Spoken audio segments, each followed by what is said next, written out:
예, 누가 뭐래도 지금 시점은요, 금리 인상과 금리 인하의 갈림길이라는 것에 대해서는 어느 누구도 부인할 수 없는 중요한 시점이고 변곡점인 위치라고 판단하고 있습니다.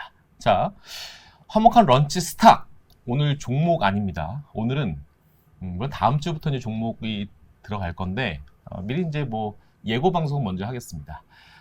최근에 이제 뭐 갤럭시 폴드 관련해서도 이제 폴더블 폰이 출시가 되지 않습니까? 그래서 다음 주에는 이 폴더폰 가서 이제 핸셋 관련 IT 쪽 한번 다뤄보고요.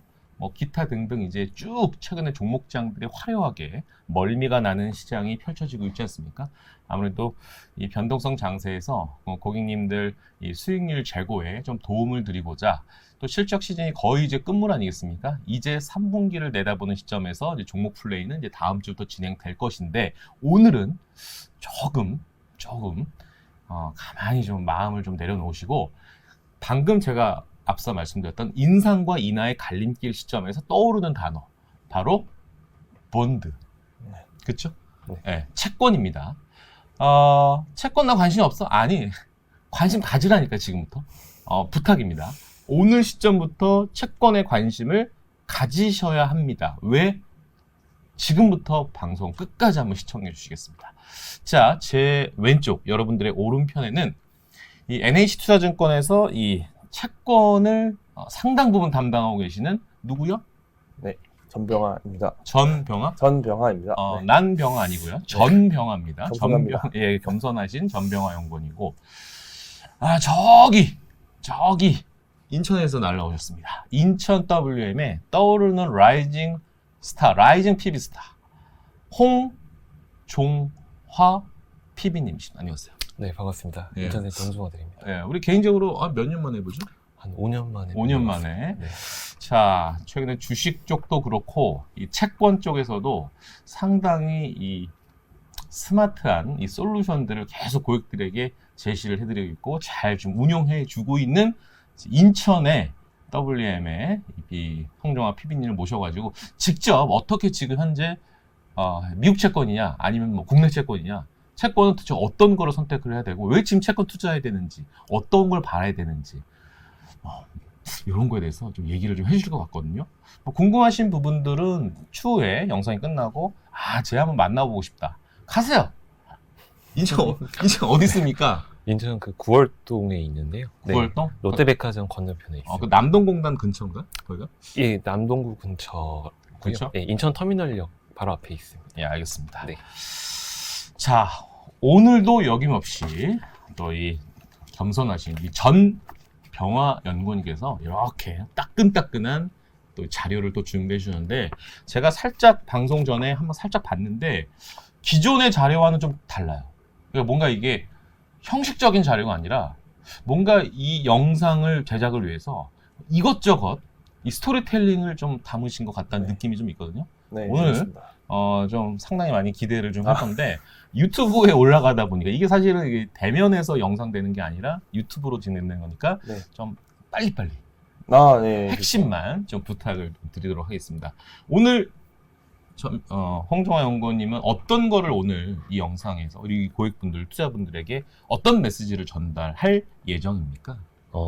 일단 국내 채권과 해외 채권 어떤 거를 투자를 해야 될지 그리고 어떻게 해야 이제 금융소득을 낮추면서 가표를 낮게 가져갈 것인지. 요거는 이제 네. 핵심적인 현실적인 얘기입니다. 다시 한번 뭐라고 했죠? 두 번째? 어떻게 해야 이제 가표를 낮게 잡아서. 가표를 낮게 잡아서. 네네. 금융소득을 최대한 줄이고 이게 또 나중에 건보료랑 또 연관이 되는 부분이 또 있기 때문에 네, 이런 부분 좀 자세하게 설명드릴 예정입니다. 이론과 실전의 뭔가 콜라보레이션이 될 것 같은 아주 설레이는 영상. 진짜 이거 어그로 제대로 끌었죠? 충분했습니다. 충분히 크신 것 같습니다. 예. 그 과표라고 하는 것에 대해서는 아무래도 우리가 채권의 이제 상품을 쫙 펼쳐봤을 때 표면 이율이라는 게 있잖아요. 네네. 그거랑 아주 연관이 있는 거잖아요. 네, 맞습니다. 과표니까 또 세금과 연관이 되는 부분인 것 같은데 조금 이따가 네. 여쭤볼 겁니다. 바로 각설하고 자료 한번 보여주시면서 내용을 전병화 연구원에게서 진행해 주시고 중간중간 저희 둘이 치고 네, 들어갈 네. 거니까 긴장해 알겠습니다. 주시기 바라겠습니다. 네. 자, 보여주시죠. 알겠습니다. 제가 오늘 준비해온 자료는 이제 금리 인상과 금리 인하의 갈림길에서 우리가 채권을 어떻게 접근을 해야 되나에 대한 저의 고민과 생각을 좀 담았다라고 보시면 좋을 것 같습니다. 네. 보통 채권이라고 하면 딱딱하고 어렵고 좀 이렇게 힘들어 하시거든요. 그래서 복잡한 내용보다는 이제 왜 이런 걸 해야 될지, 그리고 이제 지금 할까 말까 고민하시는 분들께서 어떤 정보를 저희가 드리면 마음을 잘 잡으실 수 있을지 이런 생각들 좀 하다 보니까 예. 이렇게 자료를 준비했다고 보시면 되는데요. 우선은 제가 생각한 채권은 그렇습니다. 이제 최근에 뭐 고령화도 굉장히 많이 진행이 됐고 연금소득 부과해서 다른 이자소득 같은 걸 좀 챙기시려는 분들이 많아지시는 것 같은데 채권이 여기에 상당 부분 부합하는 것 같아요. 이제 배당주도 비슷한 컨셉이긴 하지만 일단은 원금을 좀 안전하게 지키고 싶다라는 관점의 투자자분들이 많으시기 때문에 네. 채권의 목적을 일단 우선적으로는 안정적으로 이자소득을 확보하는 컨셉으로 가시는 게 좋다라고 말씀을 드릴 수가 있는데요. 또 이제 그 밖에 젊은 자산가분들도 있습니다. 약간 공격적으로 채권을 소위 말해서 주식처럼 가격 상승을 노리고 접근하시는 분들, 이런 분들이 최근에 많이 늘어나고 있는데 이제 이런 분들 입장에서는 타이밍이 상당히 중요한데 최근에 타이밍 좋죠. 그래서 이런 목적의 투자 방법도 있다라고 좀 말씀을 드릴 수가 있겠고. 잠깐만요. 화면 좀 네. 봐주세요. 지금 제가 왜 영상을 끊었냐면 타이밍이라고 말씀하셨는데 제가 사실은 그 고객분들, 디지털 고객분들 전화를 이제 상담해서 이제 소위 말해서 좀 하소연을 합니다. 너무 빨리 들어갔어. 아, 그쵸. 금리 인상과 인하의 갈림길은 맞는데 너무 빨리 들어가서 최근에 금리 궤적 보시면 아시겠지만 네. 사실 우리가 채권 투자라고 하는 금리 인상 시점에 장기물을 분할 매수해서 금리 인하가 도래되는 시점에 분할 매도해서 수익을 얻는 이런 전략이 취하셨는 건 맞는데 너무 빨리 들어간 거지. 근데 너무 빨리 들어갔다고 해서 아주 빨리 들어간 게 아니라 얼마 전에 들어가셨는데도 좀 힘들어하신 분도 계시더라고요. 그러실 수 있죠. 네. 타이밍에 다 있어요. 우리는 항상 두 가지씩을 좋아하거든요. 언제를 타이밍을 좀 잡아야 될까요? 지금 8월입니다.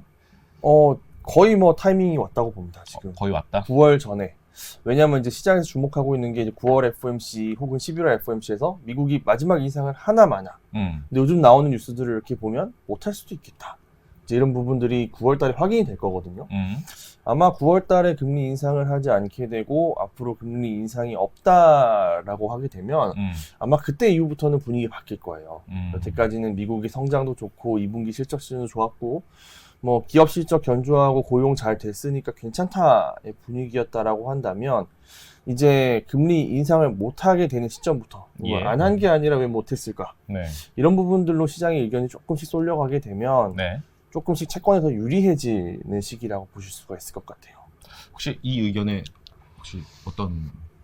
저도 전병화 위원님 의견에 동의를 하고요. 네. 실제로 이제 그 미국 CPI를 보면은 이제 작년에 뭐 9%까지 올라갔었다가 이제 점점 내려오면서 이제 그 이번 달 10일에도 또 발표 예정인데 이제 그 뭐 아직 2%까지 도달은 못했습니다만은 이제 떨어지고 있는 게 눈에 보이고 있거든요.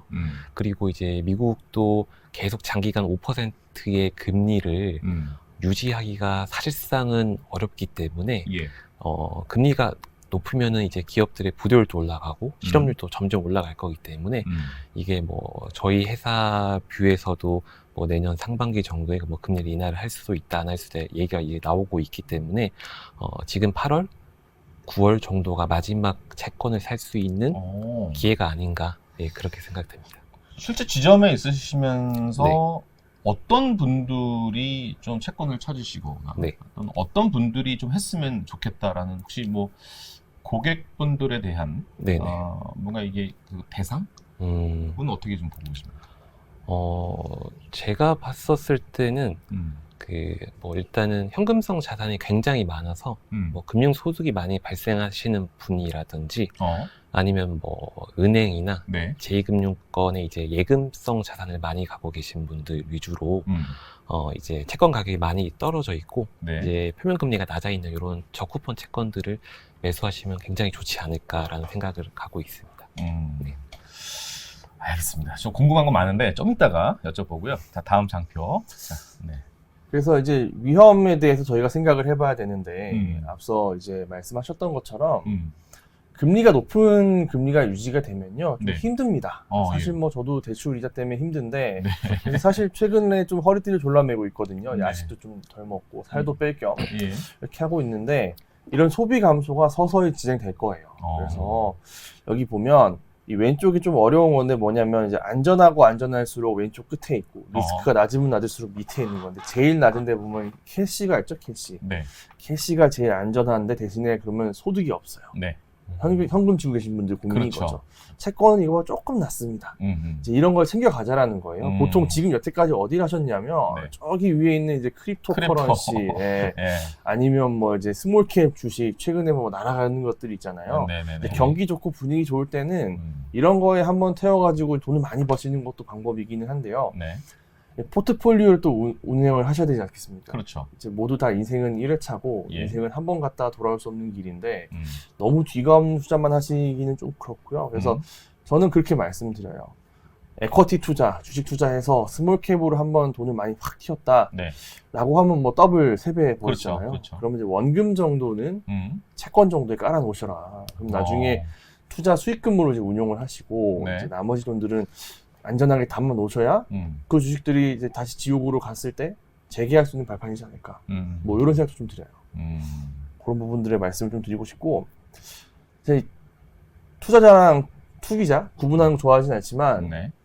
제가 좋아하는 투자자들 몇 명 있습니다. 그 중에서 이제 한 분은 정말 전설적으로 기술적으로 좋았고, 근데 롱런 못 하셨어요. 약간 축구 선수 호나우두 같은 그런 느낌인 것 같고, 한 분은 약간 메시처럼 지금 뭐 아직까지도 괜찮으시죠. 정정하시고 잘 나가십니다. 이번에 일본 상사에서도 뭐 몇 배 버셨더라고요. 대단하죠. 대단하신 분입니다. 뭔가 차이가 있을까를 봤을 때 멘탈인 것 같아요. 하루하루 이게 단타하고 이렇게 하면 너무 피곤합니다. 지쳐요, 사람이. 근데 이제 워렌 버핏 아시죠? 코카콜라를 80 몇 년부터 한 30년 들고 계세요. 그렇죠. 이분의 멘탈은 약간 위쪽인 것 같아요. 그러니까 오른쪽 차트의 위. 단순하게 보시는 거예요. 근데 현실은 수많은 역경과 고난이 있거든요. 힘들어요. 나락으로 갔다가도 돌아오고요. 2배 갔다가도 마이너스 가고 그렇습니다. 그랬을 때 어느 정도는 좀 편안하게 가져가실 부분들이 있어야 돼요. 마음을 돌리고 그래서 안정과 이제 위안을 찾아보실 수 있는 그런 부분들이 필요한데 그게 채권이 아닐까라는 생각을 갖고 있습니다. 채권, 홍종화 연구원님, 네. 그 채권에 대해서 아까 전 서두에 네. 한국 채권, 국내 또는 또 네. 해외 채권 이게 약간 말씀을 주셨는데 네. 수익률 측면에서 궁금하신 분 계시거든요. 그래 알았어요. 근데 채권 수익률이 좀 얼마나 돼요? 라고 여쭤보면 네. 대충 한 4에서 5% 이렇게 생각을 해야 되겠나요? 뭐 회사 신용 등급이나 뭐 국채나 뭐 특수채에 조금 차이는 있겠지만은 한 4% 중반 정도로 보시면 제일 좋을 것 같습니다. 왜 이런 질문 드렸냐면 네. 그 많은 채권에 대해서는 얘기 봤는데 어느 채권을 가야 됩니까? 라는 질문이거든요, 사실은. 그랬을 때 지점의 이제 PB 입장에서 네. 이제 새롭게 이제 고객을 이제 대면을 하셨을 때 네. 계좌 개설도 하셨어요. 네. 감사하게도 저희 또 NH를 선택해 주셔서 입금까지 해주셨습니다. 근데 이분이 에코프로로 상당히 많이 버신 분이에요. 네. 물론 뭐 일부는 주식 하시려고 하겠지만 아까 전병호 연구원처럼 원금 수준은 좀 안전하게 좀 깔아두고 싶다라는 관점에서 채권에 대해 노크를 하셨을 때 네. 어떤 채권을 먼저 말씀을 하실까요? 국채. 네. 장 내에서 사는 거를 가장 많이 좀 추천드리고 있습니다. 이유는? 일단은 뭐 수수료나 이런 보수 부분도 장 외에서 사는 것보다 저렴하고요. 저렴하고. 그리고 이제 장 내에서 샀다가 네. 중간에 이제 금리가 빠졌을 때 이게 또 가격은 또 역의 관계이기 때문에 올라가니까. 중간에 또 중도 매도가 또 자유로운 점이 있기 때문에 예. 일반적인 회사채들은 중도 매도 조금 어려운 것들이 많기 때문에 네. 국채를 사셔서 또 어느 나라에서도 가장 안전한 상품이 국채지 않습니까? 네. 그렇기 때문에 국채 매수를 좀 추천드리고 있습니다. 네. 제가 좀 아까 이제 좀 장표가 있을 것 같긴 한데 미리 먼저 말씀을 드려보면 금리 인하 카드를 먼저 꺼낸 나라가 있죠. 있습니다. 네. 펠레의 나라. 네, 그렇습니다. 제가 좋아하는 나라죠. 삼바의 나라. 삼바. 네. 브라질. 벌써 인하 카드를 꺼냈습니다. 네. 지금 전병화 연구원이라면 본인 돈이 만약 제가 10억을 있다라고 물론 대출금 갚아야 되겠지만 네. 대출금 갖고 남은 돈 채권을 투자만 해야 됩니다. 주식 말고. 네네. 어느 채권으로 가시겠습니까? 저는 이미 브라질을 하고 있습니다. 그래요? 네. 브라질 채권에 투자를 하고 있고요. 예. 저희 회사 앱을 통해서 온라인으로 매매가 가능하거든요. 음. 영업점을 통해서가 아니더라도 네. 소규모도 가능합니다. 그런 말씀하시면 안 돼요.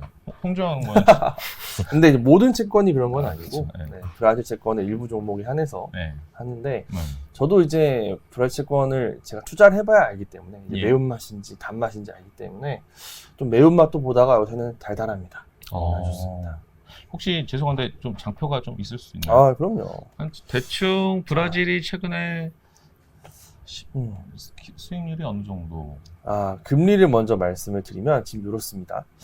지금 이제 차트가 아주 예쁘죠.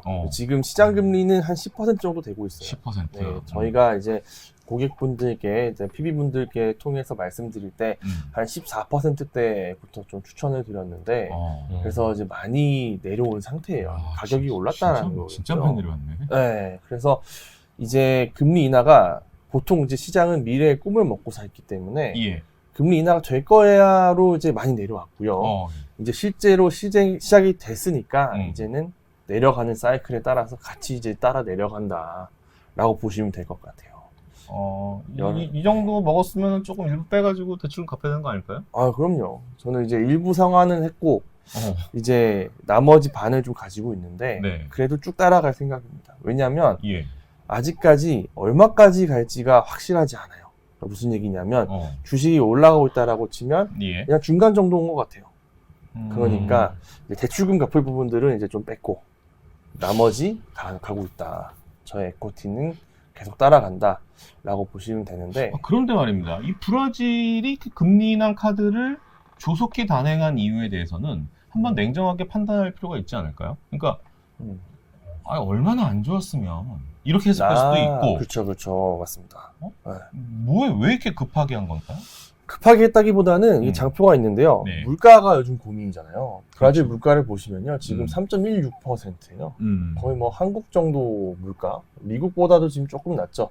이번 7월 CPI 미국 한 3.3 정도 예상되는데 저거밖에 안 돼요? 네, 엄청 낮아요. 그래서 물가가 높을 때는 최대 한 13에서 한 14%까지 올라갔었는데 지금 한 10% 빠졌죠. 물가가. 그래서 물가에 대한 고민이 없어졌어요. 근데 그러면 경기가 나쁜가를 보면요. 또 그렇게 나쁘지도 않아요. 저희가 기본적으로 생각을 할 때 브라질이라는 나라는 보통 한 2%쯤 성장합니다. 네버로 두면 뭐 한 2.2, 2.5, 뭐 경기 좋으면 한 2.78, 나쁘면 한 1.8, 1.6 요 정도인데 올해 보시면 한 2.2 내지 2.3 정도 할 것 같죠. 올해는 분위기 나쁘지 않아요. 근데 내년도에 좀 힘들어요. 왜냐하면 브라질 기준금리가 13.75였거든요. 굉장히 높았죠. 그러니까 사기 힘들고 팍팍해 하고 문제가 좀 생겨서 지금 내년도가 한 1.3에서 한 1.5 정도 성장할 거라고 예상이 되고 있습니다. 그럼 당연히 물가는 안정됐고 성장은 나빠질 거라고 생각을 하니까 중앙은행은 본격적으로 금리 낮출 거예요.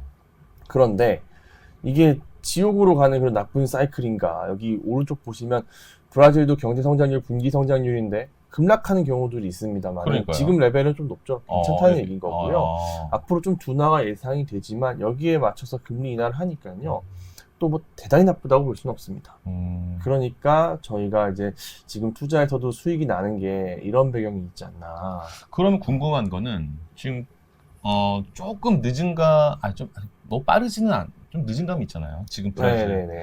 그런데 궁금할 수 있는 거는 지금 어찌 들어가도 어느 정도 뭐 괜찮다라고 말씀해 주셨는데 금리 인하의 궤적이 어디까지? 2024년 어느 시점까지 이것이 금리 인하 카드가 계속 쓸 것인가에 대해서 좀 궁금할 수 있거든요. 저희는 이제 이번에 13.75% 금리가 조금 내려가서 13.25로 내려갔는데 네. 쭉 내려갈 거란 말이죠. 어디까지 갈지가 중요하고 네. 그래야지 이제 금리가 얼마 내려갈지를 감을 잡을 수가 있는데 네. 저는 대략 한 8%까지 그러니까 앞으로 한 5% 금리가 더 내려갈 거라고 봐요. 그리고 이제 8%를 한 방에 내릴 수는 없거든요. 네. 그러다 보니까 주로 많이 내려가는 거는 이제 올해에서 내년도 연말까지 많이 내려가고 25년도는 아까 성장률에서도 보셨겠지만 회복을 합니다. 네. 그러니까 그때 가서는 또 많이 내릴 거는 없어요. 이제 마무리 작업일 것 같아서 아마 금리가 내려가면서 채권 가격이 많이 올라가는 거는 내년도까지가 마지막이지 않을까. 근데 이제 잊지 말으셔야 될 부분들은 브라질은 비과세고 이표가 10%입니다. 그래서 이자 수익만 해도 넉넉하다라고 좀 생각해 주시면 좋을 것 같고 이표란 얘기는 기간마다 들어온다는 얘기잖아요. 그렇죠. 들어오는 게 달러로 들어오는 것도 아니고 헤아라로 들어온단 말이죠. 맞습니다. 그렇죠? 헤아라로 들어오는데 이제 이런 전화를 제가 받은 적이 있거든요. 아, 여보세요. 네. 궁금한 게 있는데 헤아라로 지금 들어온 것 같은데 요거를 달러로 들어오게 바로 하면 안 될까요? 우리 그런 서비스 해드리고 있거든요. 근데 궁금한 거는 두 번째 질문이 난해한 질문입니다. 헤아라로 받는 거 받아서 이렇게 놔두는 것이 맞는 건지 아니면 달러로 받는 게 맞는 이게 또 환에 대한 그렇죠. 고민이 있을 수 있거든요. 네. 그러니까 지금 단순하게 이런 채권 투자라고 하는 것이 이런 금리 궤적도 중요하겠지만 환율 그래서 해외 채권은 이 환과도 연관성이 매우 농후하기 때문에 이거는 투자자분들에게 좀 어려운 내용이지 않습니까? 좀 두 분 중에 네. 아무나 요 해외 채권 할 때 이 환에 관련된 점은 어떤 점을 좀 신경 쓰셔야 됩니다. 요거는 좀 알아두셔야 됩니다라는 거 혹시 팁을 주실 분 계실까요? 제가 한번 말씀드려보면은 뭐 방금 말씀해주신 브라질 국채 이자를 받았을 때 네. 저도 한 20분 정도가 브라질 국채를 이제 고객분들이 보유를 하고 계신데 저는 웬만하면은 다 달러로 받으시라고 말씀을 드립니다. 왜냐면은 이제 브라질 헤아라가 변동성이 워낙 큰 통화기 때문에 이게 뭐 지금은 아마 한 265원 정도에서 움직이고 있는데 원 헤아라가 이게 사실 뭐 2년 전에 180원까지도 떨어졌던 적도 있는 통화기 때문에 이게 180원까지 떨어지면 거의 뭐 한 30% 이상 손실이 발생하지 않습니까? 그렇기 때문에 일단 달러로 좀 보유를 하셨다가 또 이따가 또 말씀드릴 거긴 한데 지금 또 그 미 국채 금리가 굉장히 높은 상황이거든요. 네, 그러면 이 달러를 보유를 하신 분들은 또 미 국채를 투자할 수 있는 기회가 생기는데 근데 이제 뭐 헤아라나 아니면 원화를 들고 계셨다가 지금 또 원달러 환율이 좀 높지 않습니까? 그러면 또 그런 기회를 못 살리는 경우가 많기 때문에 일반적으로는 저는 가장 안전하고 기축통화인 달러로 좀 보유를 하셨다가 기회가 생겼을 때 투자하는 또 사용처로도 사용할 수 있는 그런 방안을 좀 제시드리고 있습니다. 기축통화라는 단어가 딱 들어오는데 네. 뭔가를 가려면 내가 특정 그렇죠. 가려면 항상 여기를 거쳐야 되잖아요. 맞습니다. 그럼 관련된 장표 있지 않을까요? 네, 있습니다. 있죠. 네, 준비되어 있습니다. 네, 저희가 이제 기축통화를 이제 중요하게 보는 이유가 이제 편하거든요. 저도 개인적으로는 달러 환전 서비스를 바로 이용을 합니다. 그래서 이제 달러화로 받는데 그걸로 이제 미국 주식을 사셔도 되고 굳이 환전을 또 안 하셔도 되죠. 그런 부분들이 이득인 것 같아요. 이제 글로벌 시장이 많이 통합이 됐고 세계가 발전됐고 인터넷도 참 좋은데요. 이제 나라마다 이제 거래할 수 있는 통화가 다양하진 않아요. 저희도 실제 은행이라든지 저희 회사 환전 시스템 이런 걸 통해서도 바꿀 수 있는 통화가 굉장히 한정적이거든요. 그러다 보니까 이제 뭔가를 중심을 딱 잡아야 되는데 중심을 잡는 통화가 뭐냐? 이제 달러입니다. 달러가 한 100여 년 가까이 이제 기축통화의 위치를 좀 차지하고 있는데 사실 이것도 근데 보면 영원하진 않습니다. 지금 부상하고 있는 중국이 이거를 흔들려고 하고 있는데 보시면 아시겠지만 이 역사를 왼쪽에서 보시면 처음에 포르투갈 대항해 시대, 스페인 무적 함대, 뭐 네덜란드 뭐 동인도 회사 이렇게 해서 많이 성장해 왔는데 이 시기가 굉장히 길게 갑니다. 네. 그렇기 때문에 달러가 지금 당장 기축통화의 지위를 잃어버리고 위안화가 다 뺏어간다라고 시작하기는 좀 어려울 것 같아요. 그래서 적어도 한 20-30년 정도는 달러가 편안하게 가지 않을까라는 생각을 할 수 있기 때문에 네. 달러에 대해서 그렇게 걱정하실 필요가 없다. 특히나 그런 게 좀 좋은데 아까 180원 말씀하셨는데 네네. 그 헤알화를 원화로 헤알 원 환율에서 두 가지 변수잖아요. 헤알화 자체가 좋아지고 나빠지고가 있겠고 원달러 환율이 상승하고 하락하고가 그렇죠. 있는데 네. 원화가 또 되게 괜찮았어요. 그러니까 원화가 한 1,100원, 저희가 이제 사실 한국 사람들이 통화 전문가 아니십니까? 1,100원, 뭐 900원, 뭐 1,000원 되면 다들 이제 너무 이제 원화가 강하다 생각하고 지금처럼 이제 1,300원 됐으면 야 이거 좀 문제 있는 건데 라고 생각을 하고 네. 그러시잖아요. 네. 이걸 봤을 때 보통 원화에서 달러로 환전은 이제 1,100원 이하 정도에서 많이 하셨다가 뭐 이런 상황에서 달러로 원화 환전하고 뭐 이런 것도 좋은 전략이거든요. 그럼 이제 그걸 하기 위해서는 기본적으로 달러를 가지고 일단 계셔야 됩니다. 그렇기 때문에 달러화에 대한 포지션은 저는 또 그렇게 생각해요. 어느 정도 자산에서 무조건 있어야 된다. 이제 우리나라가 아직 불확실성도 많고 좀 어렵지 않습니까? 최근에 뭐 재난 문자 경보도 받았고 그렇죠. 이걸 봤을 때는 달러를 일정 부분 들고 있는 게 상당히 도움이 될 수 있다라고 보기 때문에 헤아라를 직접 보유하시는 거는 너무 테크닉하고 어려워요. 변동성도 너무 크고 그렇기 때문에 기본적으로 달러로 가져가시면서 운신의 폭을 넓히시는 게 눈앞에 보이는 수익보다는 훨씬 더 좋은 방법이지 않을까 그런 생각이 좀 듭니다. 자, 이제 주식시장도 상당히 그 극과 극의 모습을 달리는 것처럼 채권도 좀 이렇게 약간 위험한 등급의 어떤 채권보다는 좀 우량한 채권 위주로 가는 그런 성향이 있을 수밖에 없죠. 물론 코로나 이후에 뭔가 경기에 대한 부분에 대해서 아리송한 모습이었지만 어쨌든 지금은 마일드한 리세션이라는 상황에 대해서는 어느 정도 어그리가 되는 부분들이고, 근데 문제는 이제 채권에 대해서 국채를 말씀해 주셨는데 홍종화 연구원님께서 회사채에 대해서 이제 질문하신 분들이 있을 수 있습니다. 뭐 아마존 같은 회사 최근에 이제 주가도 좀 아마존이 선방하고 있는데 한 5%대 넘어요. 그러다 보니까 야 지금 4%대를 내밀었는데 야 이거 4%보다는 뭐 예금이나 이런 부분들이랑 별로 차이가 나지 않기 때문에 오히려 한 1% 좀 높여봐, 좀 찾아봐. 그러다 보니까 이제 망원경을 쓰고 해외로 돌리거든요. 그래서 미국의 우량한 뭐 밸류에이션 따지면은 뭐 설명이 안 되는 그런 부분이 있어요. 주식 투자하는 게 아니니까. 아마존이나 이런 쪽의 어떤 미국의 우량한 채권을 제시하실 수 있는 건지 아니면 그럼에도 불구하고 국내에 그래도 채권, 뭐 캐피탈이라든지 아니면 뭐 대기업 이런 쪽에서 좀 선호하시는 건지 뭐 개인적인 성향을 좀 여쭤보고 싶은데. 개인적 성향은 이제 미국 쪽 채권 투자하시는 걸 더 권해드리고는 있는데, 근데 이제 아까 말씀드렸던 것처럼 달러가 지금 그 15년 원달러 환율 평균치가 이제 밴드가 1,150원에서 1,200원 사이입니다. 근데 이제 오늘자 한 1,300원 정도가 됐었을 때 이게 방금 이제 말씀해주신 대로 뭐 회사채를 한 5% 혹은 뭐 6%를 노리고 들어간다고 한들 이게 원 달러 환율에서 만약에 뭐 1,200원까지 내려가면 한 7-8% 손실이 또 발생하지 않습니까?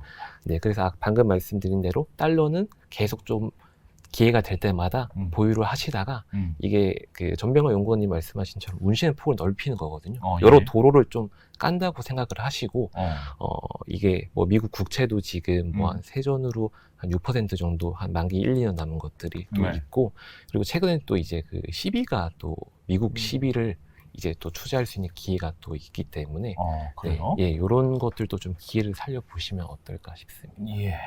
시비 생소하시죠? 궁금하시면 인천 어디요? 9월동 네, 홍종화 대리한테 인천 오시면 9월동 됩니다. 가셔서 홍종화를 찾으시면 될 것 같습니다. 네. 자, 그 다음 장표 한번 또 궁금합니다. 어떤 게 궁금하실까요? 이제 뭐 말씀드려야지 좀 고민이 많이 되는데 글쎄요. 제가 요거 한번 보여드릴까요? 스티브 잡스. 자, 제가 채권 투자자인데 뭐 이상한 거 보여드리고 있어요. 왜 그러냐면 야, 이거 오랜만에 채권에 본다, 이거. 한번 탁 들어가면요. 네. 만기 때까지 보통 있는 게 기본이긴 하거든요. 그러면 이제 뭐 1년짜리 하셔도 되고 3년짜리 하셔도 되는데 장기 채권 한 10년짜리 투자하셨다. 그러면 10년 뒤에 이 나라가 어떻게 될까? 10년 뒤에 우리나라가 어떻게 될까에 대해서 관심을 갖는 것도 참 중요한 것 같아요. 그래서 투자를 하실 때 뭔가 상상도 좀 많이 하시고 이런 게 필요한데 네. 이걸 왜 보여드렸냐면 저희 기억하실 거예요. 옛날에 저희 이렇게 피처폰 이렇게 눌러 쓰실 때 그때 당시 휴대폰 국내 시장에서 유행했던 게 뭐냐면 명품 마케팅이에요. 맞아요. 왜 명품 마케팅을 했을까를 보면 처음에 이제 칼라폰 나왔죠. 그다음에 뭐 동영상 나오는 핸드폰 나왔죠. 네. 카메라폰 나왔는데 네. 그러고 나서 발전이 없어요. 슬라이드 뭐 이런 거 했는데 이제 네. 차별성이 없다 보니까 갑자기 이제 LG나 이런 데서 갖고 온 게 이제 프라다폰, 듀폰폰. 그게 이제 2007년에서 한 2009년 사이인데 이때 미국에서 어떤 게 일어났냐면 스티브 잡스가 아이폰을 내놨습니다. 제가 처음에 저걸 봤을 때 왜 MP3를 들고 다니면서 저러지? 라고 했는데 그게 아니었어요. 핸드폰이었던 거예요. 그러면서 스마트폰의 시대로 확 전환을 하는데 예.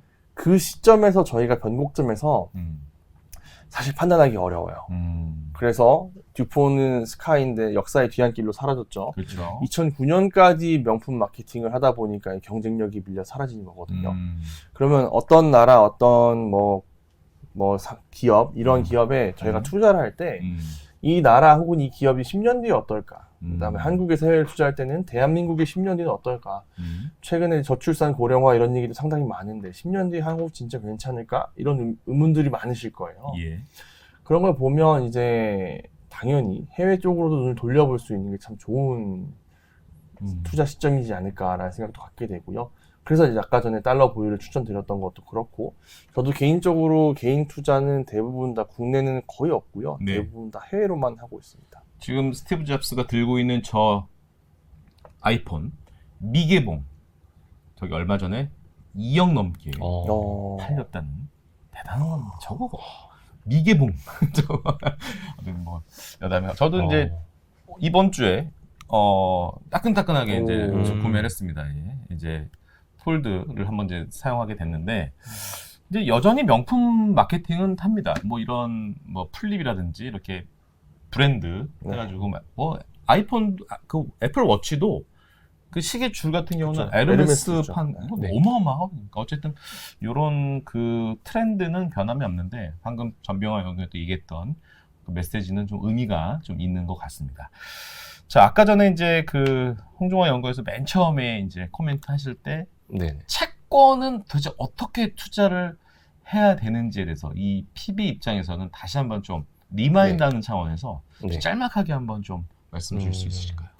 뭐 채권이 뭐 국채든 회사채든 어찌됐든 금리가 올라가면 채권 가격이 빠지는 건 동일한 원리이기 때문에 예. 요즘에 그 네이버에 이제 국채 10년물 이렇게 검색을 하시면은 이렇게 차트가 굉장히 뭐 1년, 2년, 뭐 3년, 5년 이렇게 잘 나옵니다. 네. 그거를 그냥 뒤집어서 바로 보시면은 그게 곧 채권 가격이거든요. 네.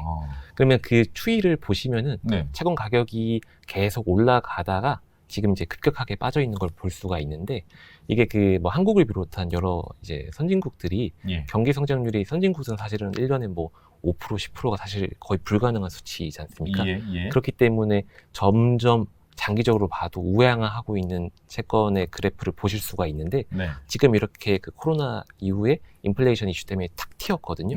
지금 사셔야 되는 시점이라고 딱 보시면 확인하실 수 있을 겁니다. 좋습니다. 네. 이거 마이크가 떨어졌습니다. 아이고. 엄청 감동이 좀 많아서. 그래서 지금 이제 하나의 좀 장표를 보여드리고 싶은데 이게 올해 2023년 지금 거의 이제 하반기를 준비를 하고 있는 입장에서 하반기 과연 이 채권 시장에서의 승자는? 장표를 보시면요. 채권은 매크로 상품이라고 보통 말씀들을 많이 하시죠. 네. 경기 사이클을 따라갑니다. 네. 그래서 보통 금리라는 게 올라가다 보면 떨어질 수밖에 없어요. 사기가 힘들고 뭐 아까 문제가 발생한다고 말씀을 드렸고요. 그러면 최근에 2021년과 2022년 연간으로 봤을 때 어디가 수익이 좋았고 어디가 나빴는지를 좀 보시면요. 네. 사실 저희가 최근에 금리가 좀 많이 떨어지지 않아서 투자자분들 기존에 하셨던 분들도 미국채 좋다고 샀는데 수익률이 이 모양이야 이렇게 생각하실 수도 있는데 네. 한 2년 안 좋았거든요. 네. 올해까지 네. 조금 안 좋죠. 그러면 아마 지금쯤 들어갔을 때는 나중에 걷어들일 수 있는 부분들이 훨씬 많다라는 말씀을 좀 드리고 싶어요. 예. 특히나 이제 미국채 같은 경우는 사실 안전자산이거든요. 네. 그러면 이 안전자산 투자할 때는 그렇잖아요. 황금알을 낳는 거의도 아니고 안전한데 돈을 많이 벌어까지 사실 아닌데 예. 지금처럼 금리가 5% 가까이 됐을 때는 충분히 사셔도 좋고 그다음에 시간이 지날수록 금리가 하락할 때 가격도 올라갈 겁니다. 누가 봐도 지금 5% 너무 높잖아요. 그렇죠. 저희가 한 5년 전만 생각해봐도 한 2018년도, 17년도 이럴 때만 해도요. 미국 금리 3% 굉장히 높은 거였어요. 네. 지금 4% 넘었다라는 거는 벌써 5년 이전까지 비교해도 거의 10년 내 가장 높은 금리거든요. 그러면 저희가 저금리에서 영원히 탈출할 수 없다라고 생각을 해보면 점점 금리가 낮아지는 추세라고 한다면 지금은 뭐 근래 한 10여 년간의 가장 높은 금리임은 명확하고요. 점점 낮아진다라고 한다면 안전한 미국채에서도 수익을 많이 거둘 수 있는 기회가 있는데 다만 이제 말씀을 드릴 때 한 번 더 강조하고 싶은 건 뭐냐면 채권은 너무 성급하시게 하면 안 돼요. 마음을 조금 더 길게 잡으시고 지금 금리가 오르락 내리락 할 수가 있겠지만 결국 사이클은 금리가 하락하는 사이클이다 보니까 그렇게 이동할 거니까 좀 인내하시고 기다리시면 나중에 수확기가 도래하면 좀 좋은 수익을 수확하실 수 있을 거라고 보고 있습니다. 근데 개중에는 이런 분들 계십니다. 두 분 중에 뭐 좀 답하실 수 있으면 해주시면 좋겠는데 만기가 좀 짧은 상품에 투자를 해서 이렇게 계속 회전을 하는 이런 투자 방법은 어떻게 생각하시나요? 뭐 1년 네. 뭐 내외에 남은 것도 있지 않습니까? 채권 말씀. 예, 그렇죠. 네네. 이건 어떻게 생각하세요? 사실 그게 전통적인 투자 방법이기는 해요. 채권 투자의 정석이 사다리타기라 그래서 소위 말해서 이제 개인으로 치면 예금 풍차 돌리기죠. 이렇게 바꿔가면서 쭉 하면서 원금 키워가는 방법인데 그것도 지금 좋은데 사실 채권 투자자 입장에서 채권을 분석한 입장에서는 지금은 사실은 만기 긴 거에 먼저 들어가시는 게 좋아요. 아, 그렇습니다. 왜냐하면 금리가 하락하는 시점에서는 이게 지렛대거든요. 채권도 레버리지가 있습니다. 예. 그래서 만기가 길면 길수록 가격폭이 커요. 그래서 아마 1년 내지는 뭐 2년 사이는 거의 대부분 기준금리가 내려갈 거라고 보고 있고 시장금리도 하락할 거라고 보면요. 확률적으로 장기 채권을 투자했을 때 더 많은 수익을 높일 수 있는 가능성이 높아요. 그래서 저희는 보통 장기 채권을 많이 추천해 드리는데 다만 이제 채권만 하시는 분들이 아니다 보니까 그렇죠. 내가 뭐 한 1년 뒤에는 뭐 경기가 나빠진 게 좀 지나가고 나면 본격적으로 하고 싶다. 그때 내가 못 팔면 좀 곤란하지 않냐? 뭐 이런 생각하신 분들은 1, 2년짜리 단기 채권 지금 이표가 높기 때문에 이자를 확정 짓고 들어가는 방법도 사실 나쁘지 않은 방법이라고 생각합니다. 그래서 어느 쪽을 본인 투자자분들께서 노리시는지에 따라 전략에 따라서 선택하실 수 있는 지금 상황인 거라고 보시면 될 것 같고요. 보통 만기를 올려가면서 투자하실 때는 금리를 인상할 때 그때 따라가셔야 돼요. 그래서 이번 올해 투자했을 때보다 내년에 금리가 더 좋아지고 이렇게 투자하시는 거는 금리 인상기고 지금처럼 금리가 인하기로 가려고 하는 변곡점에서는 만기가 긴 장기 채권 쪽으로 보시는 게 유리하다. 이렇게 정리드릴 수 있겠습니다. 예.